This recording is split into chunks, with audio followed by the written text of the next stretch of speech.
Alright, I'm working today on my 99 Dodge Ram 2500 pickup truck. The muffler has been getting loud on it for the past week or so, and it finally got to the point where it was too loud to be driven. I mean, it wasn't terrible, but it was loud. So I just pulled the muffler out here. This is what's going on. And so this section right here, I think what happened, it got that hole in the top, and it eventually broke apart to the point where these pipes weren't really lined up anymore, and then at that point it was loud. So my plan is to get that fixed up.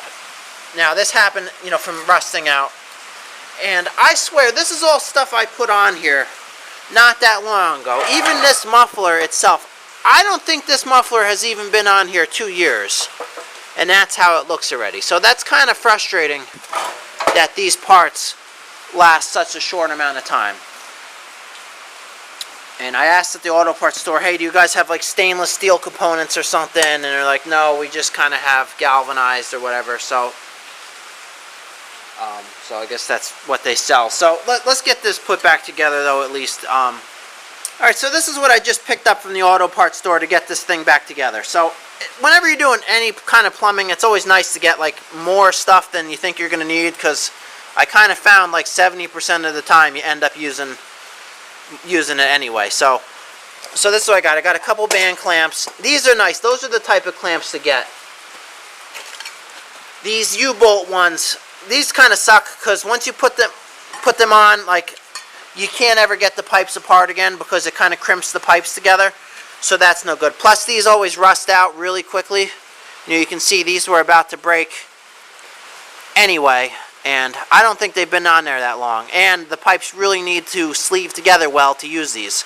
These band clamps, I know you're not supposed to, but they're a lot more forgiving. I've even had circumstances where the pipes just can butt up against each other like that, and you clamp it, and I know that you're not supposed to do that, but I've had that work and never had a problem with it. So that's why I really like these clamps. Plus you can reuse them, and they're stainless steel, so they usually don't rust out.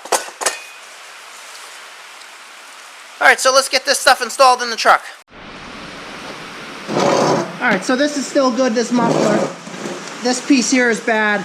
And this clamp, I actually always reuse these. These are usually fine, but the bolts go bad. So I gotta cut the bolts off, pull this off, and I want to reuse this hanger too.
Okay, so ideally, if you can help it, it's best to have these exhaust pieces either sleeve into one another.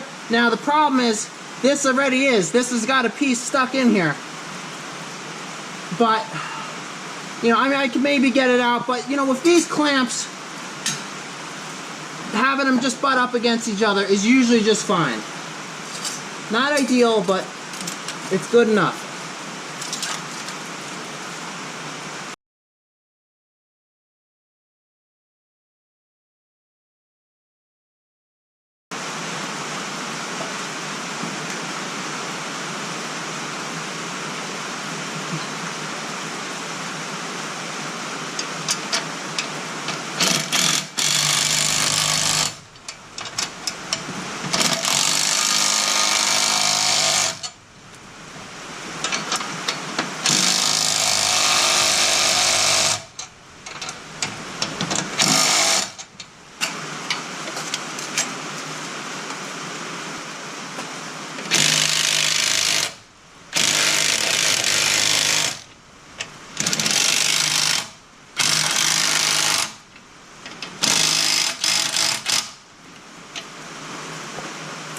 Alright, that's not going anywhere.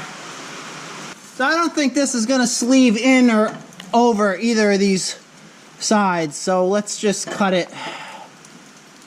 I don't know, right there.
Alright, that seems pretty good.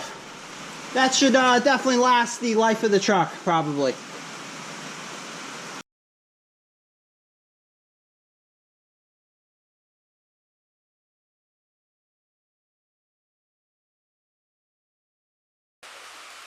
Alright, so I just finished up that exhaust on this thing. So, I want to talk about the quality of the way trucks are built a little bit here. Now, I'm sure I'm going to get a few inevitable comments here after posting this video about the condition of this thing. Now, look, having a lift makes it extremely easy to keep it inspected and make sure everything's in good shape. So I'll go over that, you know, like a typical inspection process now on it. As far as inspecting a truck like this goes, you know, yeah, some states don't have inspections. You know, in New York we have a yearly inspection. You know, but I always check my vehicles anyway myself because you know, it's definitely a lot better to catch a problem early than late and wait for the thing to sometimes. In some cases, you'll be broken down, or the thing will break more and be more expensive to fix. So having a lift, that's definitely worth it. For how cheap these are, always, if you're going to have any trucks, just get a lift. You know, this truck's kind of rough looking, and I think a lot of people judge it on that, but the way these things are built, when you actually work them, they just get roughed up. You know, when you're snow plowing, you slide into things, or just they rust. Even though this truck is pretty rough looking, it is actually in very good shape, because I keep it that way. So putting it up on the lift, you know, a nice thing, do a shakedown on the front end. So what you do is you can grab it, do the motion like this. That's feeling, usually that's your ball joints and your wheel bearing. You can see this truck, what you'll listen for is you'll feel for movement and you'll hear it, click, click, click, click. This truck, that's perfectly tight. And I did wheel bearings in this thing probably 5 years ago, so I know it's in good shape. Then you go this way. That would be testing for like tire rod ends and stuff, making sure none of that's loose. You know, the whole truck is tight. Spin the wheel. If it's really hard to turn, binding up, you know, that means your calipers are hanging up. You can see in there, see how much brake shoe you have left. You know, it's good to just catch those early rather than wait for them to destroy the brake rotors. When it's down on the ground, bounce on the front end. If the front comes up and it keeps bouncing like this, your shocks are bad. I know I put these shocks in here last year. It's pretty frustrating having bad shocks. Another thing I've changed, you know, then you just get under the thing and just check everything. You know, another thing, I mean, I changed these pretty recently. These are the sway bar links. I think that blew apart there, this blew apart. You know, you just got to get under it and just check every joint and make sure nothing's about to fail. And then a lot of things have grease fittings, so I always grease them too. Grease it here. All the steering joints have, there's a grease fitting there on the, and I've changed that before. You know, these Chryslers, I swear I've switched every part on this truck. You know, the steering damper, that's a must. You know, when that goes bad, sometimes you'll get a really bad wobble on the steering wheel. So that's the thing, you know, you go back under the whole truck looking for things wrong with it. And I do that almost every time the thing's on the lift. even for just maintenance, like oil changes and stuff, because it's really worth just keeping it in good shape. You know, another big thing. You know, another thing that you always look at is these universal joints. You know, what they'll do is they'll get a little bit of play in it.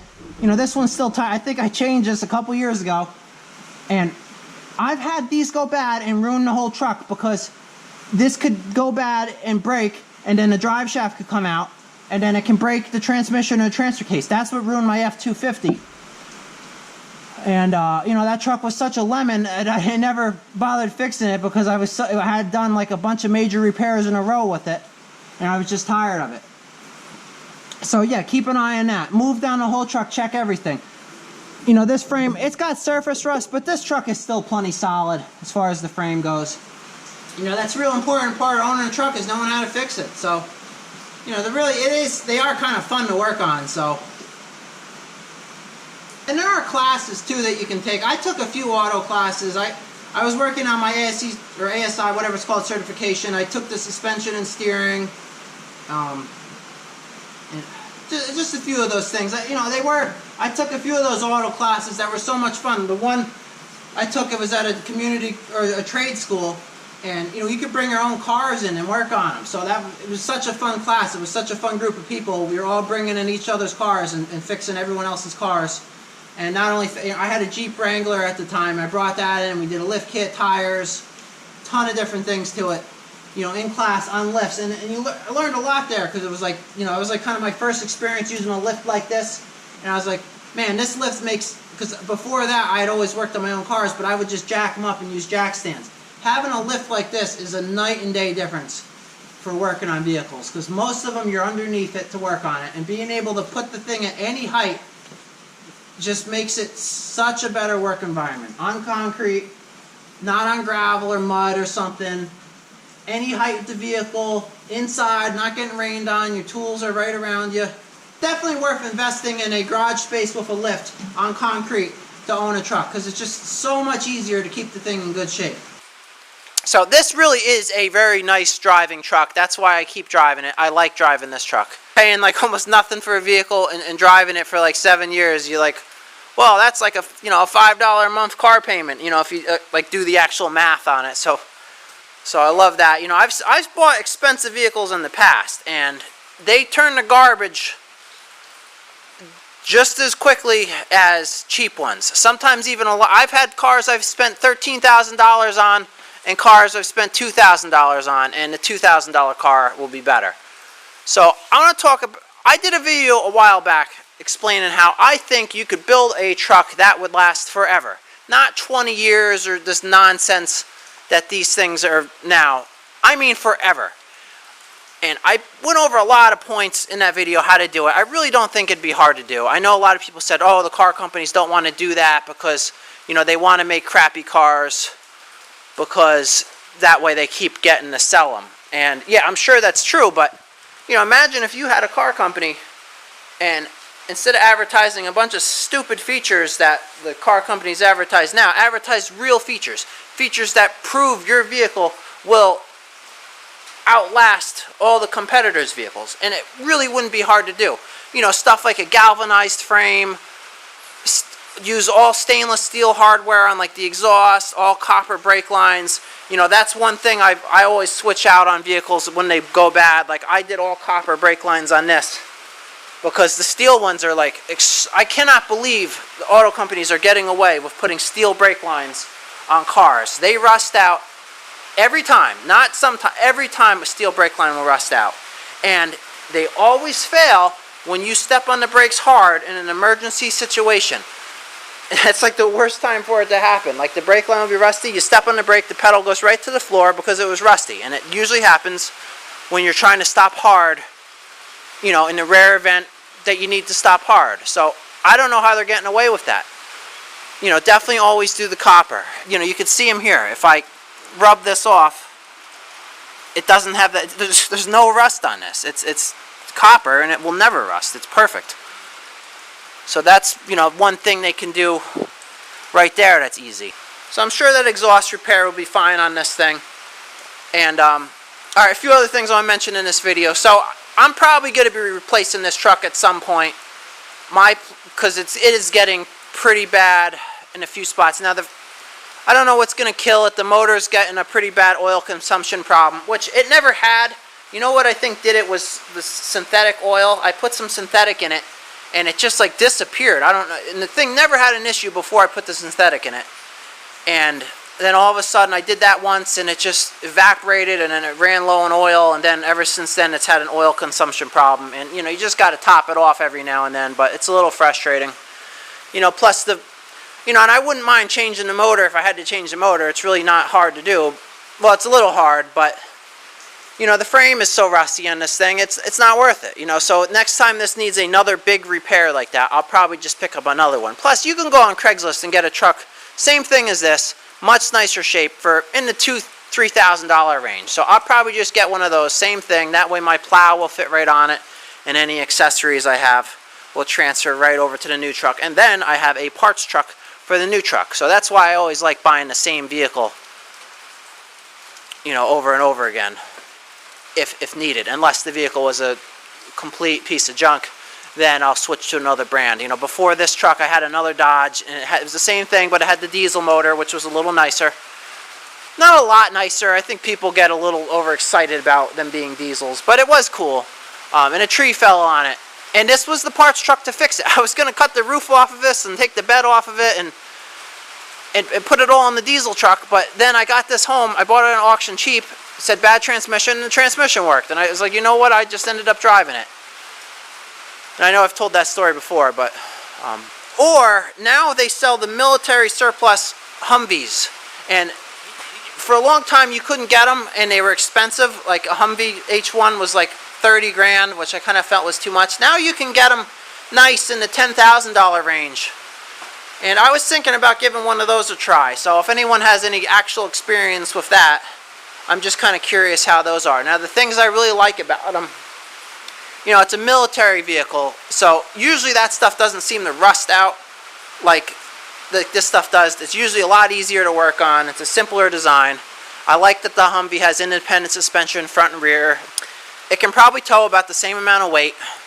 And, you know, I was going to try putting a snowplow on it and just use it for towing a trailer, you know, like up to a 6-ton trailer, and use it for snowplowing. The one thing I don't like about the Humvee H1s, the width of them is just really wide. It seems unnecessarily, and that could seem like an annoying issue for just everything. But I don't know. So anyone with experience with those, just kind of curious how they think it would be for a actual replacement for a truck like this. Alright, so this video is about that. One other thing I want to ask here, because I know a lot of people watch these videos that, you know, from all over. I'm trying to fix this car here. That's an '89 Dodge Raider, and it's a Mitsubishi Montero, but they were imported for Dodge or whatever. It needs a transmission. Now, I started rebuilding the transmission here. I got a rebuild kit for it.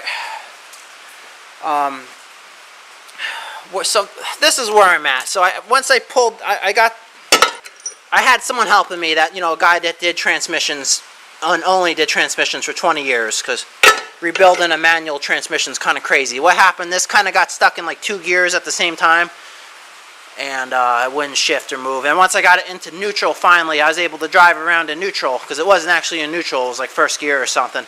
But then once I got it apart, the kind of the main, this shaft here, just it's so chewed up in there. And I was thinking, oh, maybe I could take that shaft out and fill it up with weld and then turn it down on a lathe.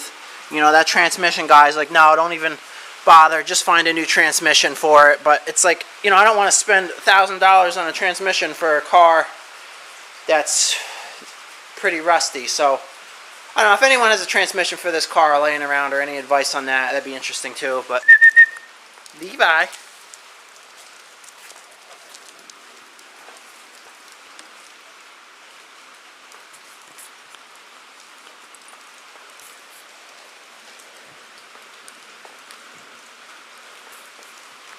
And anyone questioning how solid the truck might be as far as rust, you know, I've seen a lot of Chevys break in half, and I've seen some Toyotas break in half. Usually not the Dodges. And this truck too, I just had it stuck on a job last week in the mud with a heavy trailer on it, and pulled it out with an excavator with nobody in the truck and lifted the truck right in the air, and you know, the thing held together. So it's still pretty solid.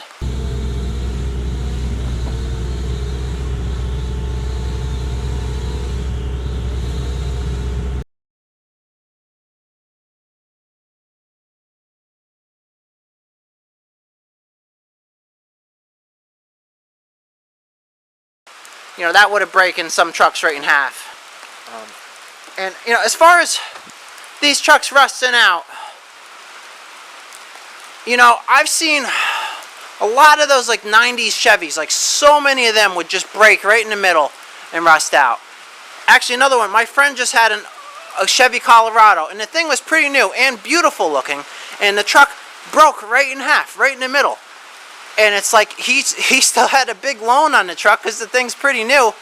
And it's like, you know, you try to go to Chevy, they don't even care on it. So it's like, how are they getting away with selling these crappy vehicles that just break in half for no reason? And another thing, Toyotas.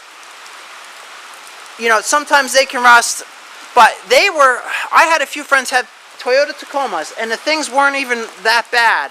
And Toyota either gave them a new frame on some of them, or a few of my friends, they bought the truck back and paid them like 1.5 times the Blue Book value, which is awesome. You know, how come Ford or Chevy or any of those other companies don't do that? I've had Chevys, well, I've had Fords. You know, one time I had this F-150 and the thing looked great, but it was so rusted out. And then I had a recall for the gas tank straps because the gas tank fell out of it, and then the truck ran it over.